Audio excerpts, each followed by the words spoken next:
Today we had our Christmas event, which is our last event of the year. We had a continental breakfast. We had an entertainer who told us all about the traditions and customs of Christmas and how they got started and what people did years ago and what they do today. It was a wonderful program.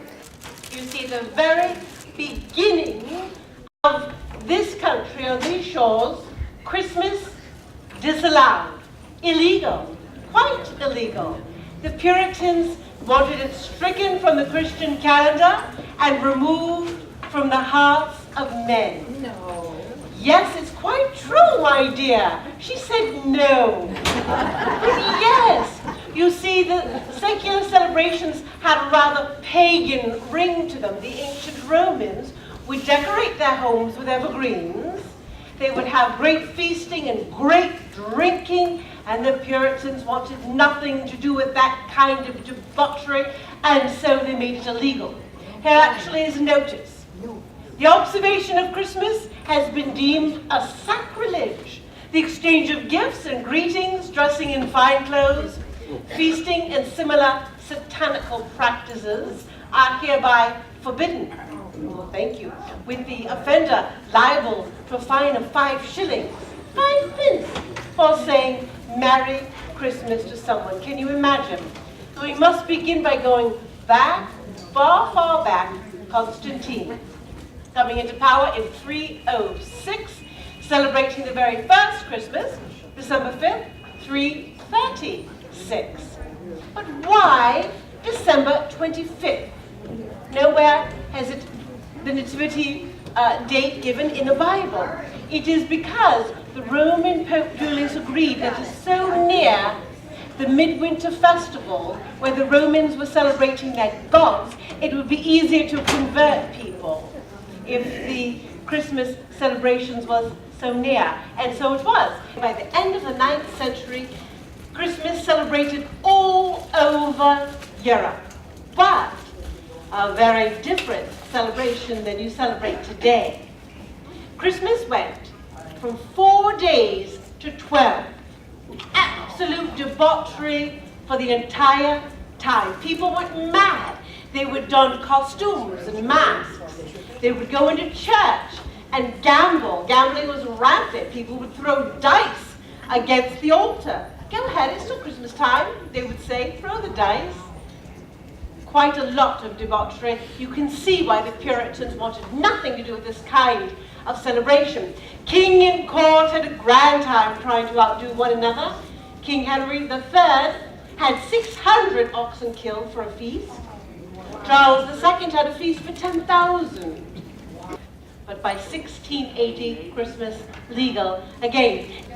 Now, in the United States of America, at the beginning of the 18th century, no one was celebrating Christmas. By the end, everyone was. Christmas traditions that you celebrate today, you may think started a millennia ago, but lots of them actually from a very short period of time, from 1823 to 1848. 1823 starting with my father's poem. My father's Clement Moore. He wrote, "'Twas the night before Christmas, when all through the house not a creature was stirring, not even a mouse." And it all started with this very drawing, the first. This is done by an artist that you know, Thomas Nast. He drew Uncle Sam.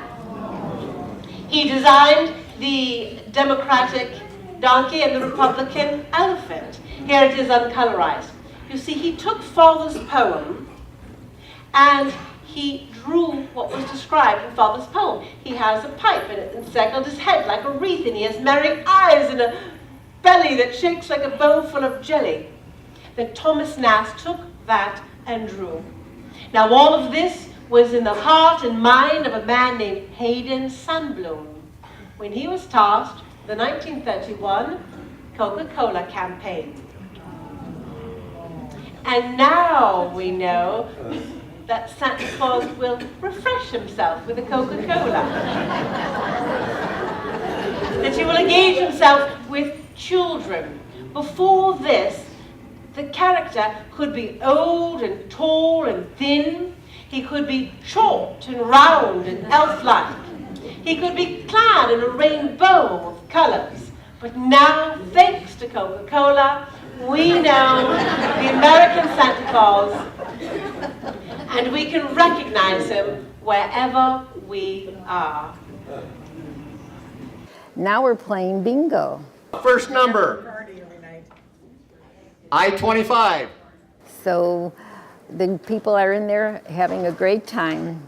Our next event is going to be on January 17th. We're going to have Martina, who does work on all the historical people, and she's going to come as Marie Antoinette. That'll be on January 17th. Today we got some lovely ornaments made by the school children for the seniors. This lovely little stocking. Here's Rudolph the Red-Nosed Reindeer, a lovely cone, the Noel bell, and the Christmas tree. We want to thank those students very much. Our next event is going to, as I said, is going to be January 17th. For any information, just call Sue Lesson at 847-781-2606, and you can make a reservation there to come to our next event, and we'll be happy to see you.